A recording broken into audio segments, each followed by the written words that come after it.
What is up? What's going on, Dean? How are you this morning, brother?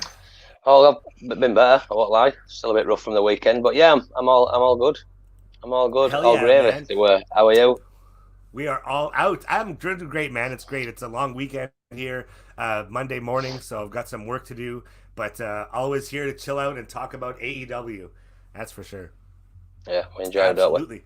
Yeah, man. So why is today a special event though? Is because we're reviewing All Out, but not only are we reviewing All Out, we have longtime guest and somebody who was at the show on the program today. So we got Johnny Cadillac here. Johnny, how are you, brother? I'm doing fantastic, man. That's Doing Good to great. awesome, see you, man. That's Johnny awesome. C. There's boots on the ground. We had him on the front That's it. lines. Exactly. It was I was down there for like in Jacksonville itself, just right over 24 hours, and it seemed a lot longer of a trip. But like, and at the same time, I didn't want it to end. But reality had to end. Had the time of my life, and we'll get more into that, I'm sure, throughout this show. So, That's so rad, man. That's so rad. Thank you for being a part of the program today, man. of course, That's awesome, man. That's awesome. So let's get right into it here. They started the show off with a pretty cool surprise. That day, I woke up and found out that the tooth and nail match, Britt Baker versus Big Swole, was actually going to be on the main card. So I mean, that's very deserving, obviously, because there's been such a big build up to it. Well, a lot of backlash on Twitter about it being on the pre-show. So I think that the same way me and you were complaining about it, a lot of people were like, "This match deserves to be on the card because it's been built for so long." I don't even think Yeah, they've really built any other match on the card more than they built this one, and it was all because of Britt Baker's injury. So it would have just kind of been detrimental big time if they put it on the pre-show. And the way it turned out, I don't see how it could have been a pre-show match either. So no, exactly, exactly. I thought it was awesome. I thought it was pretty cool. They brought him to the dentist's office. Um, I just couldn't believe that Britt Baker took an actual needle to the leg. I just about puked, man. I was about fainted. I was getting so like, ugh.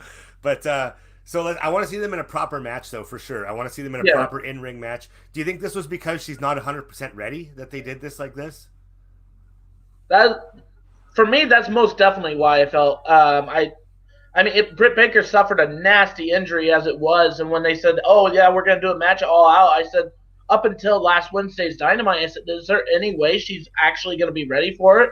I know some Right. of this could just be a skit with like all the stuff they've been doing, but at the same time, I'm like, that was a bad injury. Like, I don't know if she's ready to full blown compete, and so I think what they did was perfect for what she could do.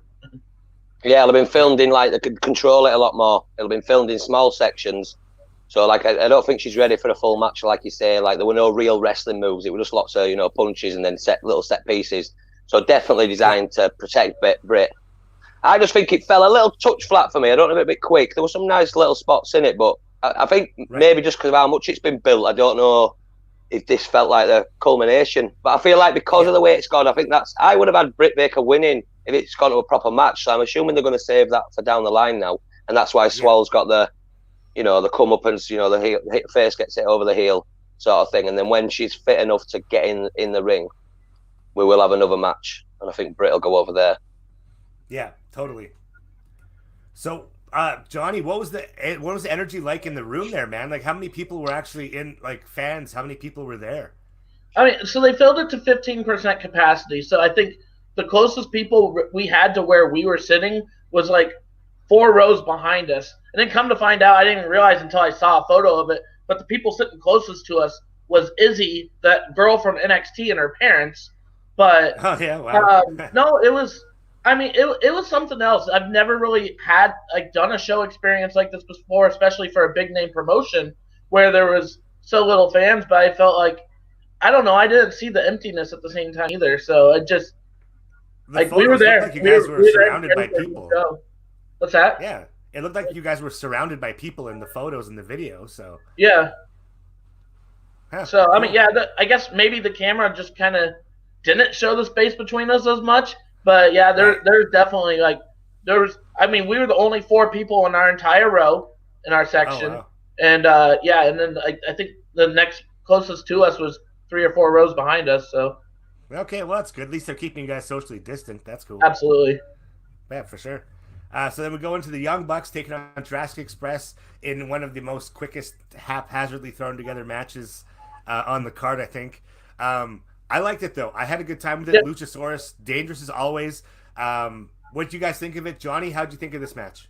I enjoyed it. I had no problems with the Frankenstein or Hurricane Rana that Jungle Boy did to the outside. I thought was pretty neat. I enjoyed it. I don't know where I'd rank it if I was like saying what my like the best match of the night was, especially being there, to like the lowest, like the worst match. I can't even tell you what the worst match probably was in my opinion. I don't know where this would rank. I know my buddy said that he thought this was the best match of the night. I don't know if I can go that far, but I enjoyed it for what we did get. So One of my favourite matches of the evening. I really enjoyed this. I think at the beginning it lacked from having no like stakes or not really to it for me. But then once everyone started getting into the groove, you know, some of the best guys in AEW in the ring right here, and I liked the dynamic of that. The Young Bucks are still pushing that, you know, a bit more serious, and the Young Bucks really put, and a lot of people are happy to do this, put Luchasaurus over strong. Like he looks dominated, and so much so that the commentators, especially lately, are starting. I don't know if he's getting ready for a singles run, maybe, because the commentators seem to mention how he'd be a threat to anyone on the roster. So I'm feeling maybe a Luchasaurus singles run's coming soon, and he's gonna, you know, go on a tear because he's legit. He's awesome. I really enjoyed this match. Yeah, they're always building Jungle Boy as that too. You know, he had his pay-per-view match with MJF a while back, so they might as well do the same with Luchasaurus anyway. Especially they use his size and his ability to his advantage. Like that guy is very agile, especially for his size. So. Well, Jungle Boy looked great as well because he got lots of kickouts at the end. Like he's loads of heart from him. Yeah, the two more, you know, legit team got the win in the end, like you'd expect. I'd imagine everyone was expecting Young Bucks to go over here, surely. Absolutely, I think that was just sort of expected. Yeah, I've got Jungle Boy showing that heart here at the end, but the Bucks win with the BTE trigger. That's just a move that's gonna. It's so dangerous, man. You know what I mean? Like, what are you gonna do to that, right? What are you gonna do to that? Well, yeah, I thought this was definitely maybe third best match at night. Nice. Right. Marcus Boob, though. Did we get Marco Boob shots? Is that what we got? Guess so. I must have missed it. I mean, I was there in person, so I can't tell you what was going to be on camera. So. Right, what was going to be on camera? See, that's the one thing about being at live shows. I remember it was like, what did they see on TV? Because what we saw was very different, right? So, how was your view of the ring anyway? Was it like? Good? Oh, we had great seats, to be honest. So, like, nice. the very bottom was where the wrestlers were, and then just up to the top of that little section, there was a few fans. The very next section behind them, so I kind of left to where the announcers were. Just the very next section up, we were front row of that section there. So, nice. Great view of everything from where we were at. Oh, sweet, man, that's awesome. Oh, Marco's boot. Yeah, okay. Oh, okay.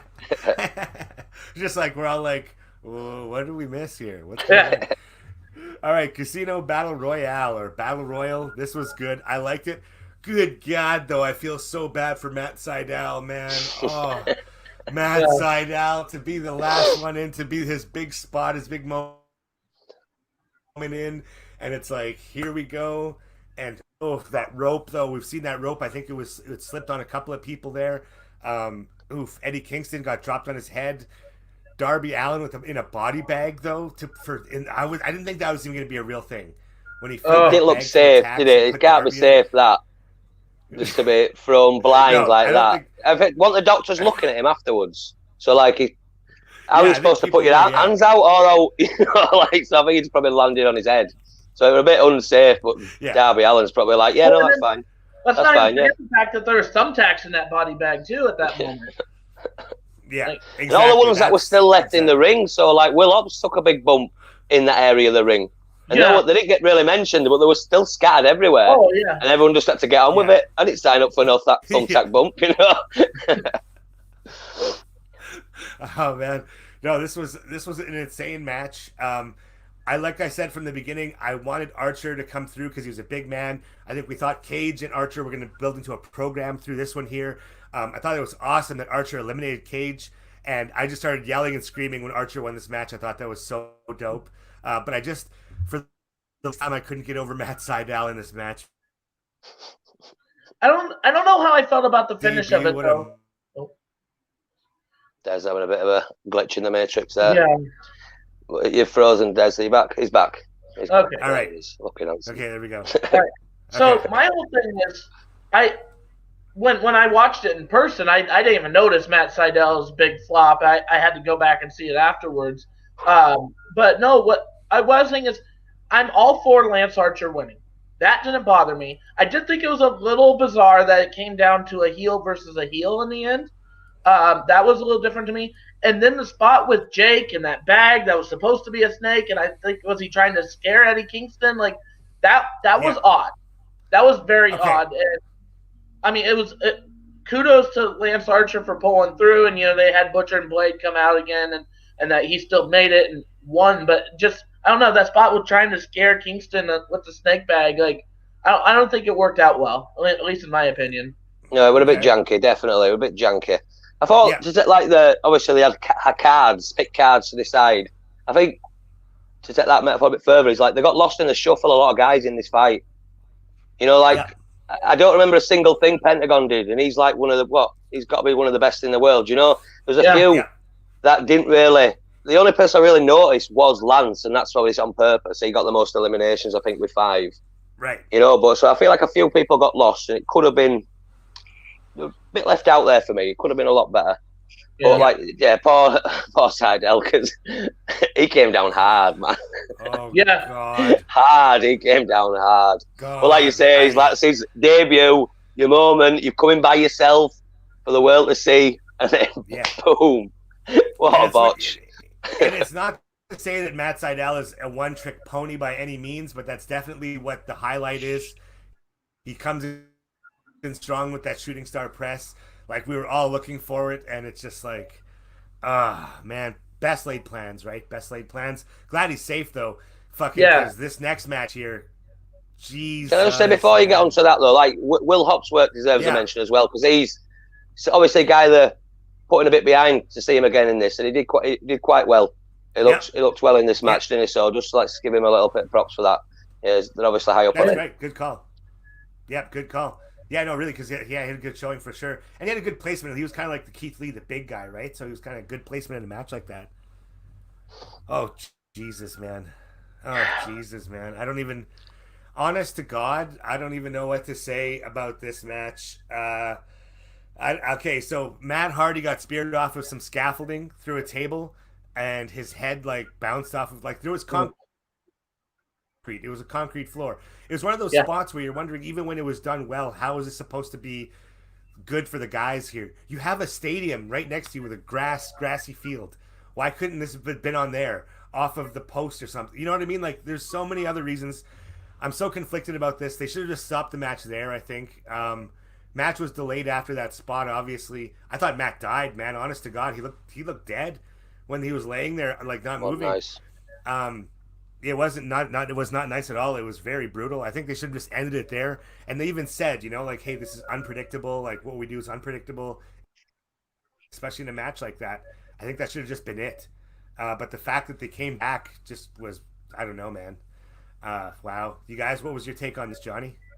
Okay, so to me, they had a finish they planned out, and they said, we need to get there. Because I remember watching this live, and I completely agreed with Audrey that, he's clearly concussed. So, he hit his head. There's no getting around that. And, they got up and tried to brawl a little bit after that, and it looked sloppy. God.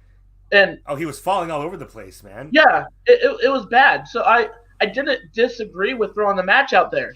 But I think part of me feels the only way they felt like they needed to continue it is because they said, okay, Matt just got hurt, but we have the stipulation here where if Matt Hardy loses, he's done.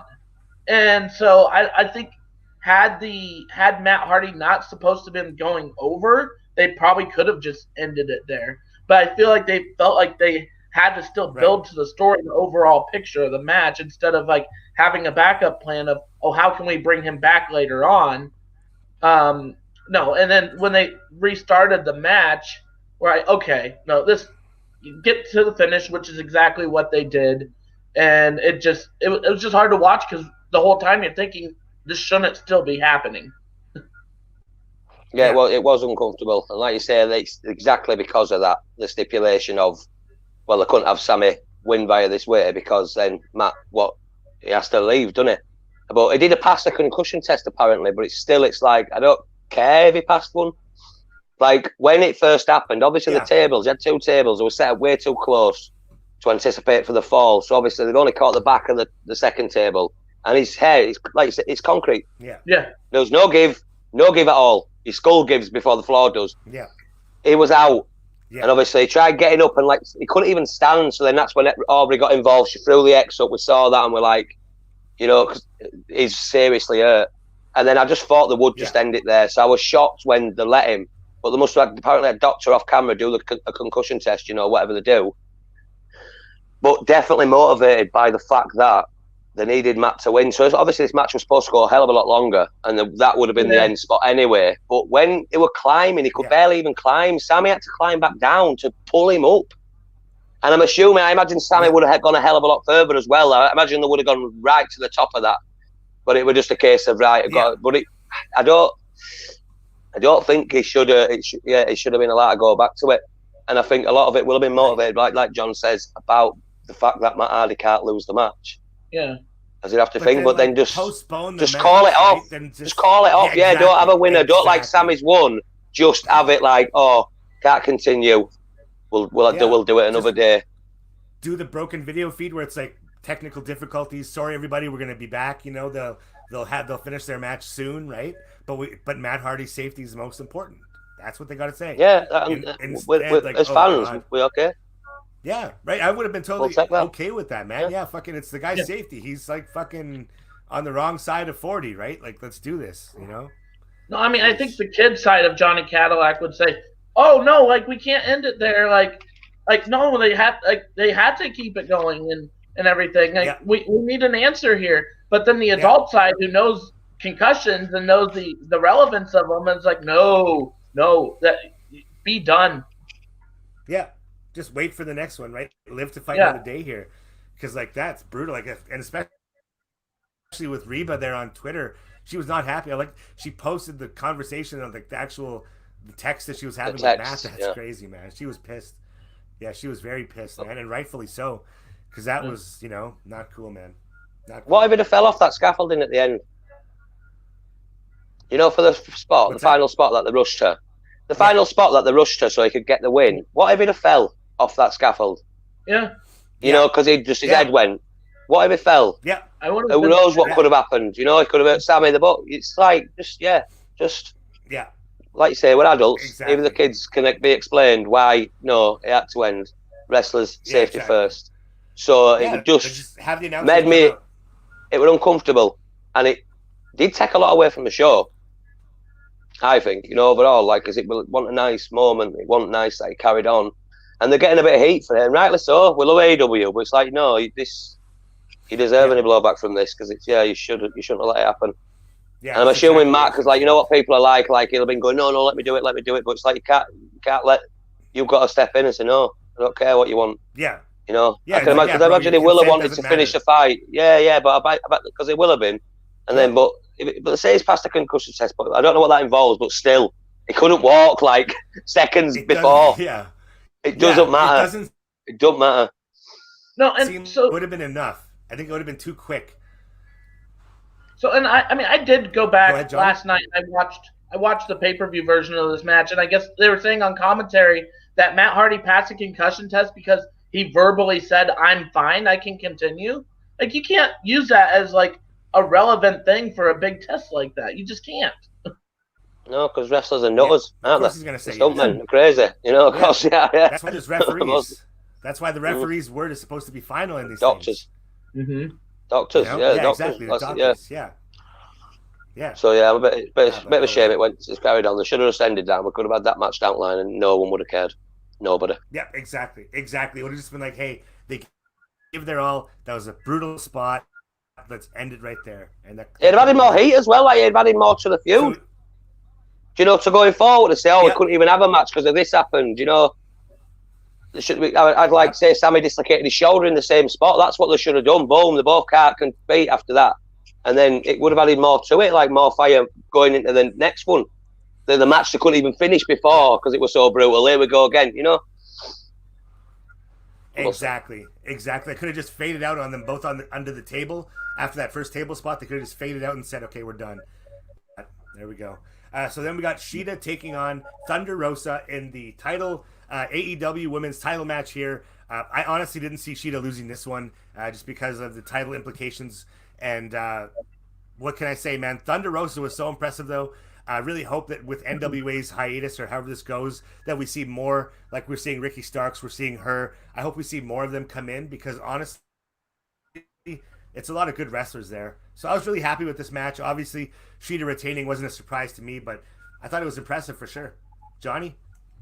Yeah, no complaints. I don't know if there was like one specific spot that like put it over the top, but I thought for a wrestling match, it was a solid wrestling match and back and forth, and I thought they still told a good story. They didn't need a high spot to like really make it stick out. So overall, I thought solid match. Yep. I think Thunder Rosa took a lot of this match, probably 70%. And I think that's probably the deal in the case of, right, well, this is our champion on your show. She's got to look good. So even though she lost, she took the majority of the match and looked really strong. Normally, Shida wouldn't take that much, but I imagine that's part of the deal of like, oh, well, she's our champion. She's going to lose with our belt on her shoulder. You better make her look good. And you better make people want more. And we do want more. I absolutely want to see her. They should do everything they can to keep her around. Definitely having someone at that level. Like, because she seems legit, straight up there with champ on another day, could have won it. And like kicking out of the Falcon Arrow at one, like a quick one as well. You know, she looked really strong. I thought I really enjoyed this match. Maybe second best match at night, to be fair. Thought it was solid work from both. And I'd like to see more of it. Yeah, so I hope Thunder Rosa can stick around. Like I say, if NWA is not on at the moment, why not? Let her do what she loves. Yeah, exactly. Keep them busy. I know that the next match is your favorite, the 8-man tag, Dean. I know you love 8-man tags. But really quickly, before that one, Kip Sabian came out, plugged his wedding to Penelope, and advertised his Twitch channel, which I thought was really funny. At the bottom, it said, this message is supported by AEW. So there's a nice little dig at WWE right there. Just they brought up the fact that, oh, yeah, we've got Twitch channels here. I noticed that because I do subscribe to pages, WWE pages, and I noticed it changed to Soraya's Twitch, and I was like, oh, that must be a thing with legal, and sure enough, there we go. So, cool. But like I said, Dean's favorite. Well, I'm going to say about that, like, he's announced that, we're getting married, but that's not the big news. The big news is who my best man is. What about Paul? Penelope? Penelope, like, hang on, no, this is about me, surely. And he's like, yeah, so the big takeaway was, my mystery best man. So the Penelope's secondary in his own marriage. So well, that was interesting. Hey, that's got to be, man. Who knows what that'll be. It's the bros and then the wife, man. That's how it goes. But no, so next we find out who is best bros man before wives. Yeah. yeah, exactly. Great match. Unfortunately, it had to follow the mess of Matt Sammy, and that's true. Honestly, that was unfortunate for the women there that they had to follow that because a lot of people were taken off from that show for sure. It was just like, bleh. But, hey, we got taken back with an awesome 8-man tag. Dark Order comes out first, and Brandy's team came out second. That's how I'm going to go with that one there, for sure. That's my first note. Brandy's so annoying. Because when she comes out and she's giving all this, like, where's Anna Jay when you need her? Where's Anna Jay? Get her. Yeah, I thought Brandy was a little bit too brandy for this one, a little too brandish, but whatever. I thought it was killer tag work by the Dark Order here. I thought it was nice that Colt was wearing the Dark Order colors. Dustin with that roll-up pin, though, man. Holy shit. Brody Lee freaking out. I thought he was going to beat the shit out of Colt. I honest to God thought he was going to beat the shit out of Colt at the end of this match here. I thought it was a good 8-man. Man, AEW fucking loves 8-man tags, though, man. Holy shit.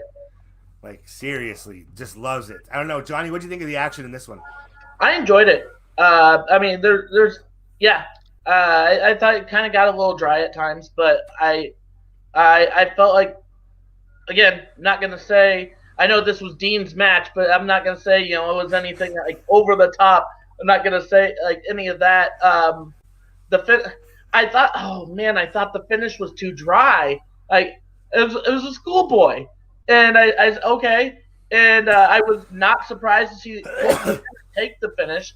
I've been on this show like with my comments mentioning how Colt Cabana hadn't really been attacking anyone when Dark Order's been getting into these wars, and so the fact that he took the finish, the one spot before then though was it no like there was 3 or 4 moves that Dark Order did on QT Marshall, like right in sequence. At that spot, I said, okay, Dark Order's won it.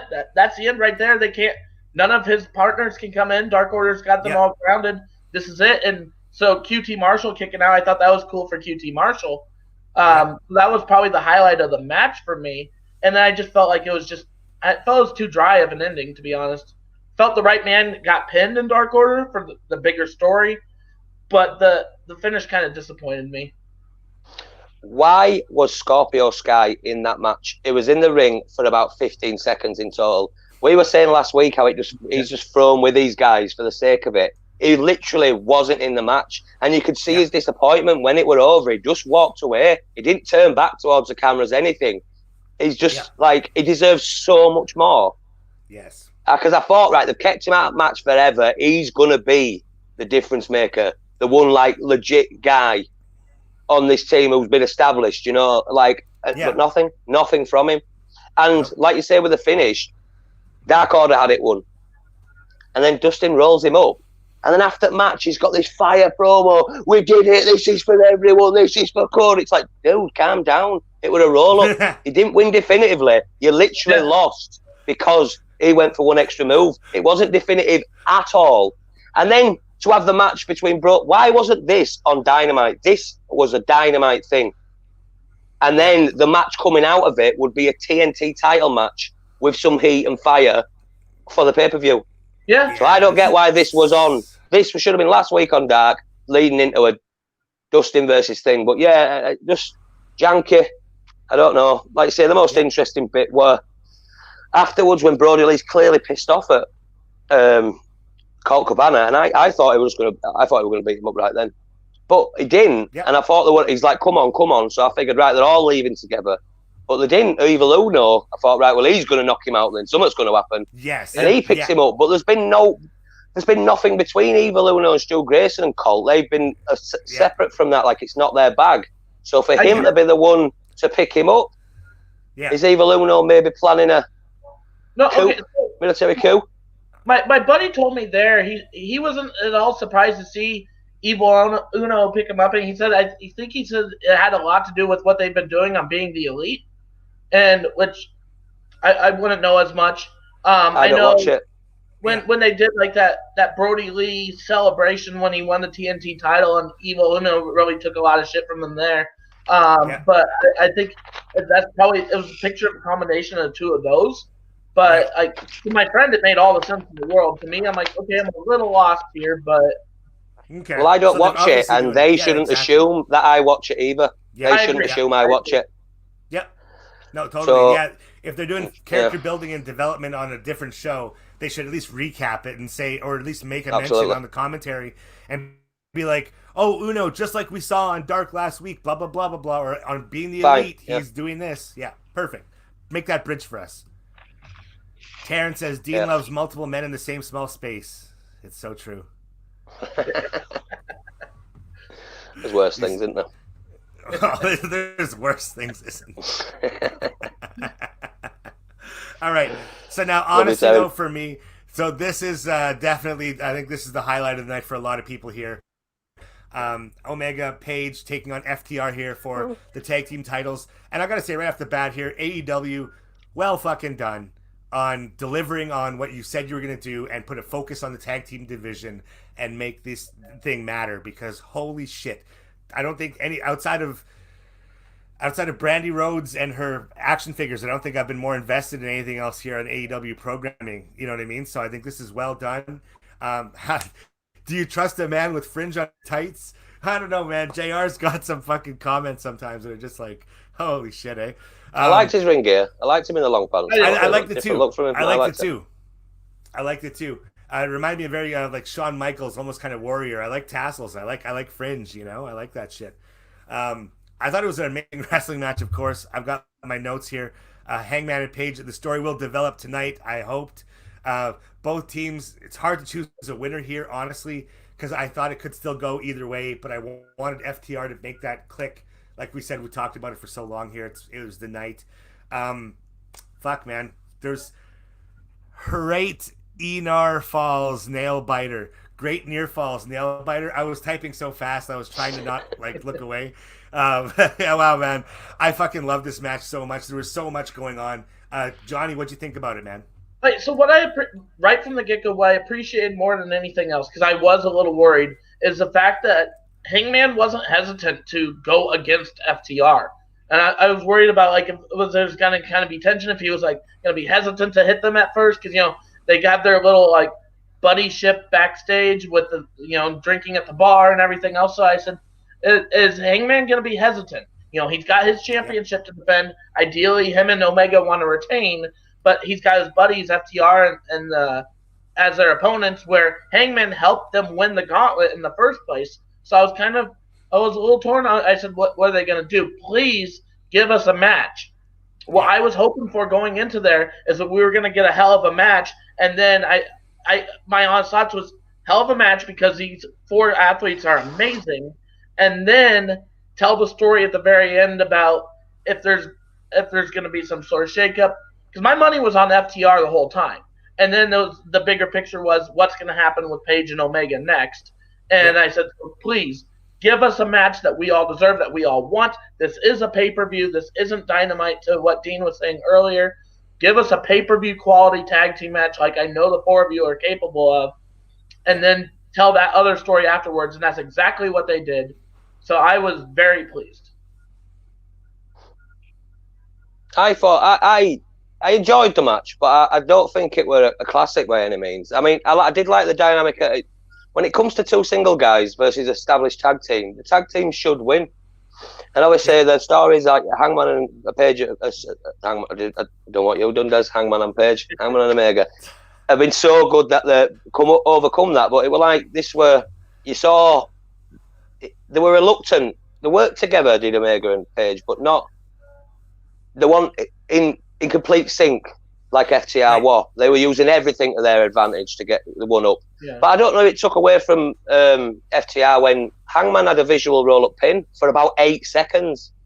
So I don't know if that were a really good thing for FTR. Right. I know it happened early. Maybe it happened early, so you forget it a bit to say, like, well, they could have. So if it wasn't for the ref looking wrong way, did the FTR get beat in a couple of minutes? Right.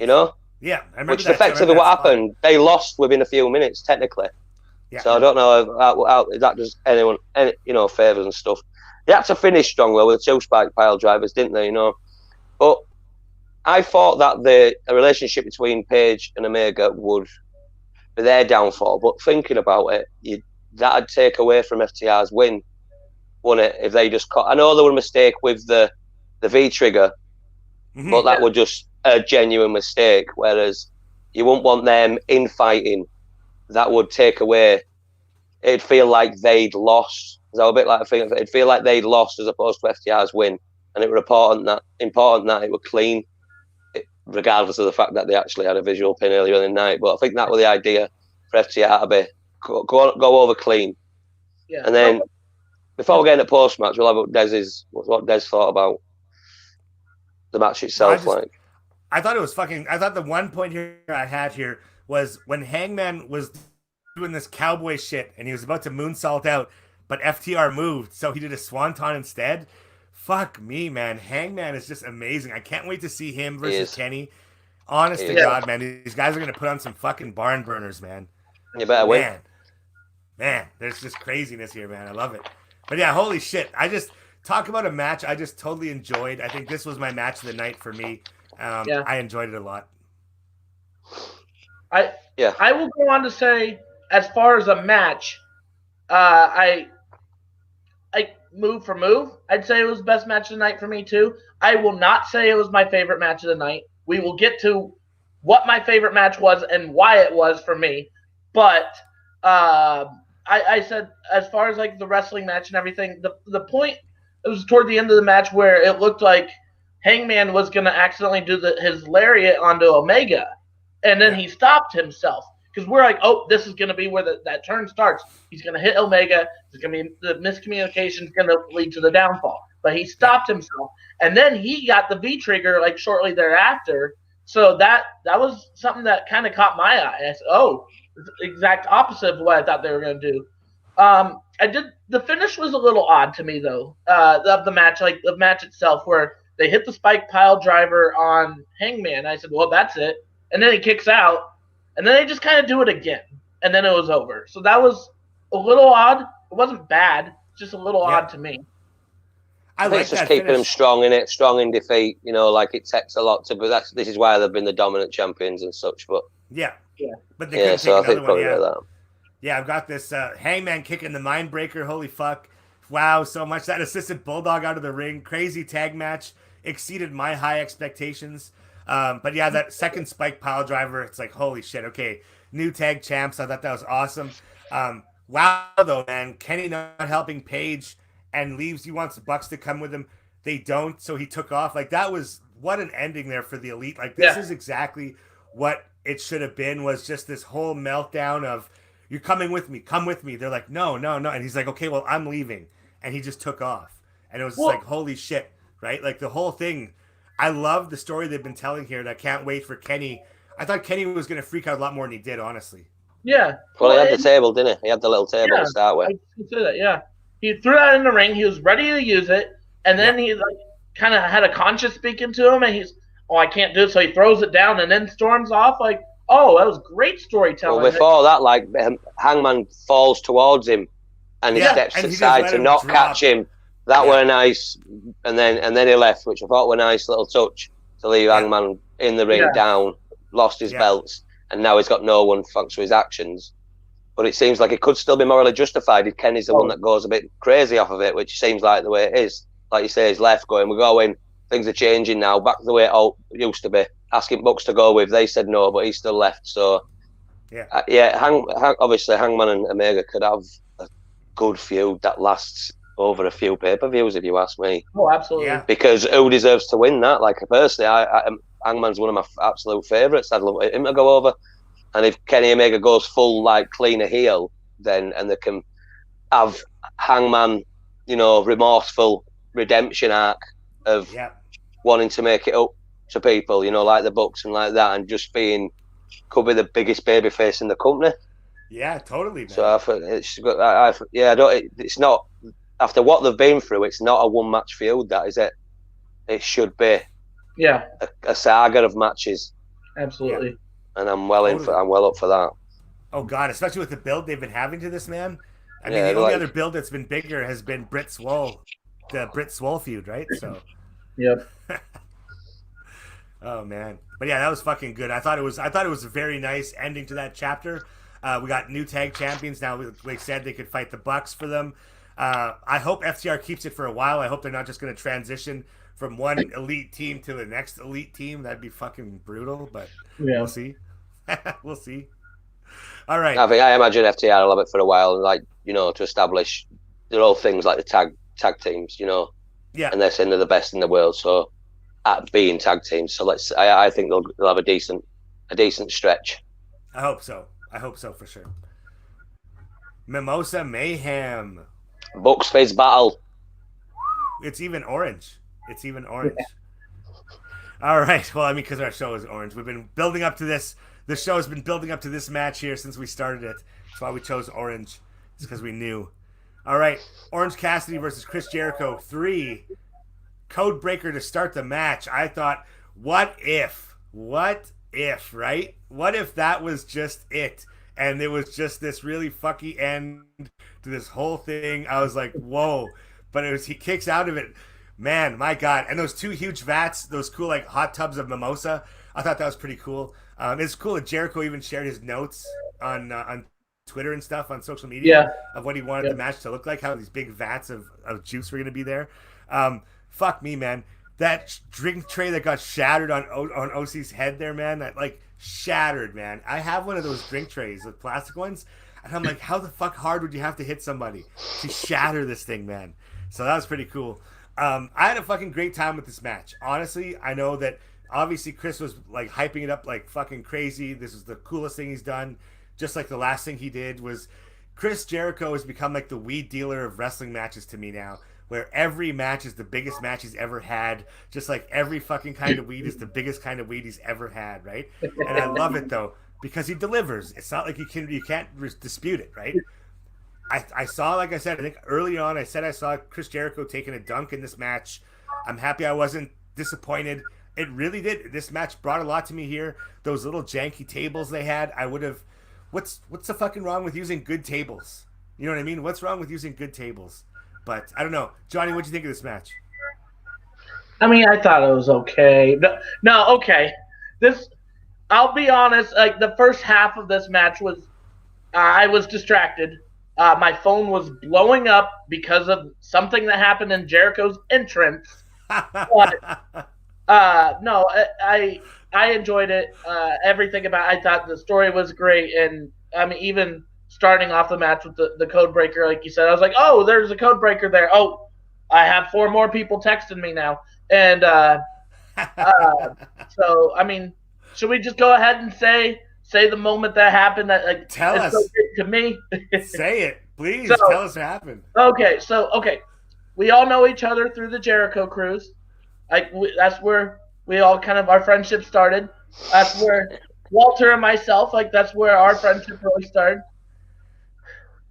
I love it, but and so the whole singing along with Judas, the fans singing along with Judas, really took prominence on the Jericho Cruise, where they cut the music early and let the fans sing along. I felt at All Out they cut the music even earlier than they normally do, and so we were singing a lot more than what the fans would normally do. And I told Walter, so Walter's the biggest Jericho fan on the planet. A lot of people feel he's there dressed. I know he is. He is. He just is. Yeah. That's facts. Shout out to Walter, man. Love you, brother. Yeah. I've been teasing him for months now. I love Jericho. Jericho is great. I really feel like in so many ways he could be considered the greatest wrestler of all time. But Walter's my friend too. I love Orange Cassidy. So I'm going to say, hey, Walter, and so I was teasing him with orange juice and stuff for constantly. I came to All Out wearing an Orange Cassidy t-shirt. And knowing Walter was going to be decked out in Jericho gear like he was. And so I turned to Walter and I said, Walter, I'm going to be yelling for Orange Cassidy. I'm expecting you to yell for Jericho. I'm expecting you to boo Orange Cassidy. I don't know if I can boo Jericho, but I'll just be yelling all the louder for Orange Cassidy. But I don't care. Like, all things aside, when Judas starts, I'm going to be singing along. I can't not do that, especially being a Jericho cruiser and everything. I have to. And no, he struggled again. At least he had a mask on, so no one knew. Yeah. But anyway, so Walter and I on the second cruise, like the premise of our friendship, what really was what made me stick out to him is every time I saw him on the second cruise in passing, every time I high-fived him. That was our thing. I was like, hey, high five, Walter. High-fived him every single time. So Judas comes on. We're singing along. It's great. And so I genuinely go, and I said, okay, Walter, that was amazing. High five, buddy. And we high-fived. Didn't think anything of it until like 5 seconds later when our phones are blowing up saying, your high five just made it onto pay-per-view. Yeah. And I said, okay, this has come full circle for me. For me personally, this is my greatest pay-per-view moment ever. So fitting for Walter. So fitting for Walter, the biggest Jericho fan in the world. For it, Jericho to make his entrance, and then there's his little face. And Big JC giving him the high five. Yeah, I popped. Yeah, absolutely. Fuck, what a moment, man. I love the screenshots. I love seeing it there. That's wicked. You guys did start the show. I saw Walter, I think it was 2 seconds into the pay-per-view. I think it was like the pay-per-view Yep. started, they're showing fans, and then there he is like adjusting the mask. I'm like, fucking the boys are right there, man. That's so rad. Yep. That's so rad. You guys represented. Walter with the high five. That's right, Walter. High five, buddy. There we go. There we go.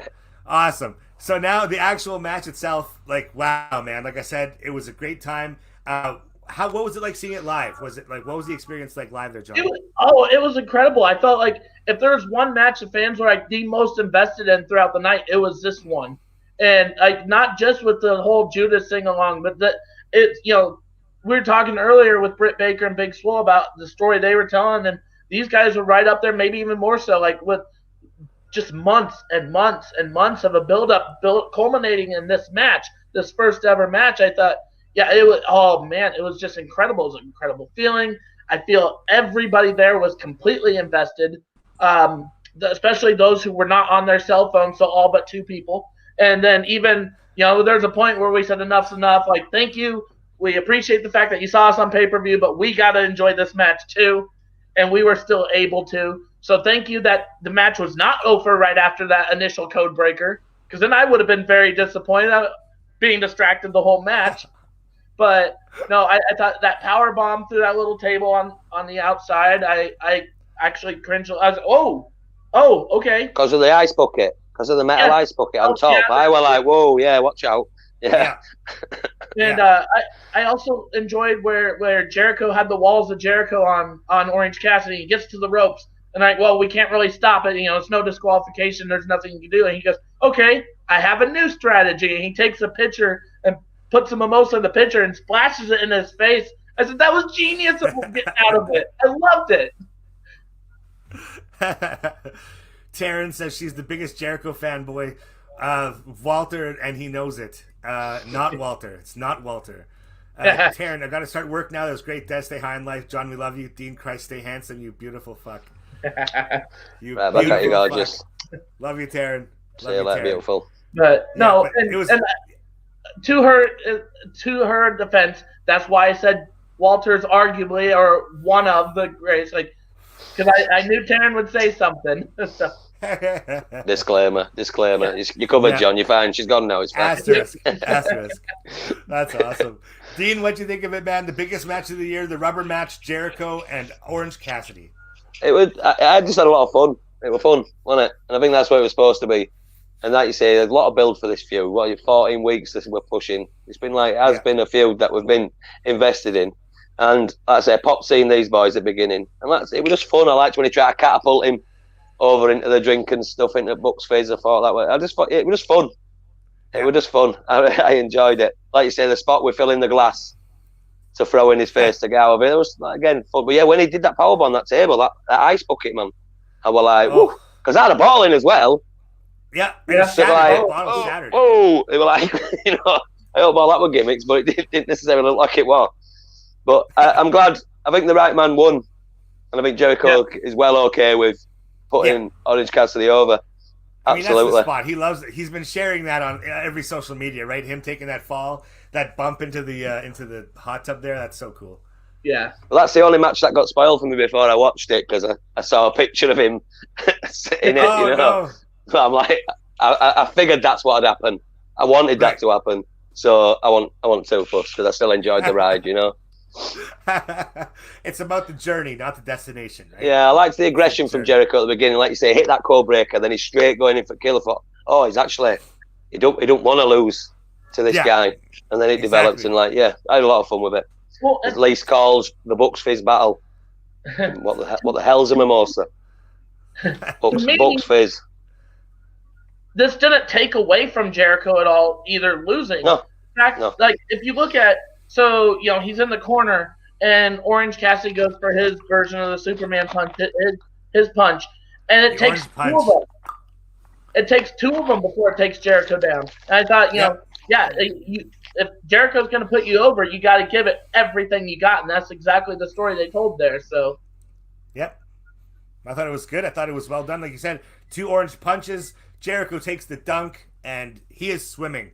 So what's next for Orange Cassidy? We'll see. Who knows? But next week Dynamite's going to be awesome, because we've got the misplaced Brody Lee versus Dustin in the TNT title match. I think that, like you said, like you said, Dean, that could have been today. That would have been awesome to have today. Yeah, absolutely. But how would Brandy have been involved that much if it happened today, right? That's the question. We'll see. We'll see what Brandy has in store That's for us probably on why. Wednesday night. Yeah. Oh, she'll be with him, won't she? Of course she will. Oh my God. Well, no, but Brandy's already going to be the best man for Kip's wedding. We're going to also have that being revealed on Wednesday. And the AEW World Champion Brandy Rhodes will speak. So it's all happening this Wednesday on Dynamite. Awesome. Johnny, I'm so happy you joined us for the show. Thank you so much. Dean, you guys, it's been amazing as always. I love that we get together more than once a week for pay-per-view weeks. Johnny, overall, how would you rate the whole trip? I said on Facebook yesterday, I said from a 1 to 10, 10 being the highest, I rated about a 34. And everything was incredible. I might be exaggerating a little bit on that number, but just Really? my friends down there, and Yeah. of course the high five, and apparently John Moxley and MJF didn't happen because we haven't gotten there yet. But no, I wonder what they were on about. I didn't know they were doing that on purpose or what. Like, but no, I absolutely to me it was kind of a WrestleMania feel, just like not necessarily the pay-per-view itself, but just like the interactions and like how we were before they even let us in the gate. And then the only difference was we had a lot of space because it was only 15% capacity, which made it all the more relaxing. Daly's place was amazing too. I can't say enough about that, and thank goodness that there's a kind of a dome over the roof because it was hot as hell down there in Jacksonville. But really, for sure. Yeah, oh yeah. And so a friend of mine who was with us said, he's been to Daly's place before, and he goes, "Don't worry, it's all shade." And I said, "I hope so," because it was in the upper 90s, and this is Florida, so like the humidity was through the roof, and so no. And then luckily when All Out was starting, the sun was going down anyway, so it just I forgot about how hot and miserable I was before going in, and could just relax and enjoy the show, and that's exactly what I did. Nice, man. Hell yeah. Hell yeah. Lisa's saying Mox versus MJF was the match of the night for her. Amazing Absolutely. storytelling, but she's biased, of course, right? I mean, she's a little bit biased. Just a little bit Oh, biased. Yeah. What'd you guys have on that one? on the Mox MJF match, I thought it was my favourite match of the night and the best match of the night. I think the storytelling because the storytelling were amazing. The whole idea was MJF wanting to wrestle in the ring, Mox wanting to get outside. So you had these two domains, and they both wanted to play in each other's yard, So MJF would always try to keep it in the ring where he could use his ring smarts and wrestle, and then Mox would try to goad him out. So if you were in the ring, MJF were on top. If you were out of it, Mox was on top. So I thought that was a really good dynamic. I think MJF was put over as a genuine, not just a smarmy heel now, as like genuine threat. Yeah. And he was bleeding off the ring post. It was pouring out of his head. Added a lot more intensity, for them both to be covered in blood. I really liked this. I liked when they were on their knees and Moxie's smiling, just saying, "Come on," and they're slugging each other. And I thought the finish were fantastic as well. Yeah. I really enjoyed the finish. Wardlow distracting the ref, throwing the ring in, him going to get it, Moxie's looking at him, and then it's the paradigm shift to pick up the win. Ref didn't see it. But this is brilliant because MJF now he can now say, "No, I'm the real champion." Imagine MJF with that behind him. How annoying can in your face can he be then? He can push. Mox cheated. This is wrong. I am your champion. It is MJF 2020. I am the true people's champion. Imagine the fun he can have with promos with that. So I thought the story, the outcome, and we've still got Mox as champion, which I'm all for. I'd have been okay if MJF won, but I think this is an even better way to do it because now we've got MJF as his campaign now can be how he's the real champion. And I just thought this was brilliant. I loved it. He's got a rematch coming for sure. That's where I fall victim of being there in attendance and not being able to hear the commentary or anything. And the fact that, I had a decent seat, but we weren't absolutely right there. So, there's still space. So my whole thing is I completely forgot that the paradigm shift was banned. And so I went back. I completely forgot until I watched the replay of it last night. And then because I remember, he was kind of going for it. And to me, from where my vantage point was, I thought MJF just kind of snuck out of it. And so I didn't think anything of it. I didn't realize the referee stopped it because he physically could not do the move. It was part of the contract. And so, the fact that, Walden distract the referee with the dynamite doesn't ring, that could even still also lead to the eventual turn of Wardlow that people are waiting for because, kind of miscommunication between him and MJF. I'm waiting for it. Yeah, I'm waiting. I don't know if anyone else is. I am. And but there's a lot of stories to be told because and then you had Lance Archer and Jake the Snake and the audience watching this match, and the camera kept panning over to them because Archer won the Battle Royal, so there's going to be a match between him and Moxley as well. The storytelling. It's one of those things where this was one of those moments where I really wish I could hear the commentary because I did legitimately forget that the Paradigm Shift was banned. And I felt like during the match, the bigger story was exactly what Dez mentioned earlier about outside, like Moxley wants to keep on the outside, MJF wants to keep it on the inside, and Dean, sorry. And I'm still on cloud 9, so my mistake. What, for being on here with us, yeah? Forget all out for being here. Yeah, absolutely. I'm already on the show. But, I legitimately forgot that little caveat there. And so then watching it back and having that oh yeah moment, and then I said, okay, this is exactly how best way to tell the story, I felt, is what they did. Yeah. No, totally. And that finish, like I said, like you guys have said already, that finish was great.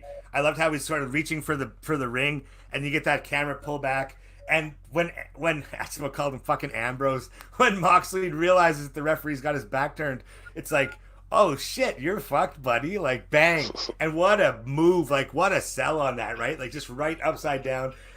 That's great. Lisa's saying, perfect finish to set it up further. And MJF on Twitter following it has been awesome. I haven't seen it, but I've got to go check that out. Yeah, I haven't either. Yeah, that just sounds great.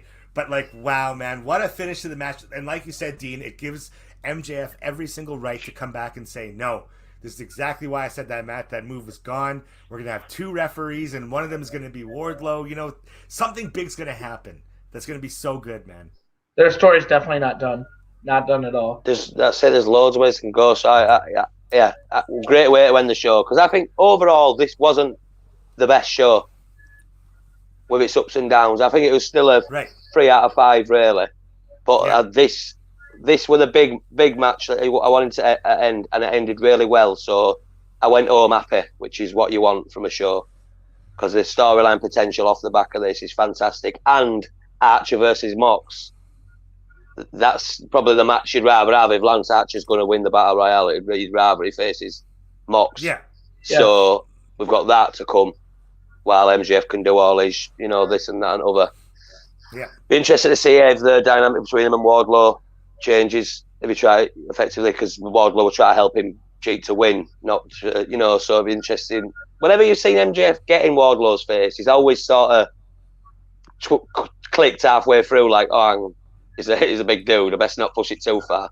So it'll be interesting to see the way they do that. I'd rather he should keep him by his side still, obviously. Maybe he'll have a bit of back and forth, but his main push should be, I'm the true champion, Moxley's a cheater, and just more hate for Mox, more hate. Yeah, I totally agree.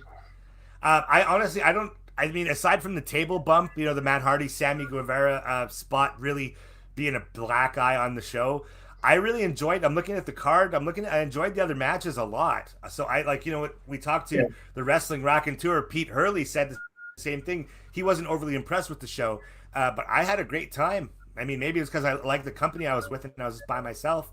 So maybe that's what it was. But I enjoyed the card. I thought I was going to give it a 4 out of 5, honestly. So, I had, when I was waiting for my flight yesterday, somebody messaged me saying, so was the pay-per-view as bad as everyone on the internet wrestling community was making it out to be? I said, wait, they were like tearing this apart? But the feeling of being there and watching it on pay-per-view is 2 completely different things, too. I just was thrown off guard because I said, I just had the time of my life. I thought it was amazing. And then going back and watching it and thinking, I was like, there's still good storytelling.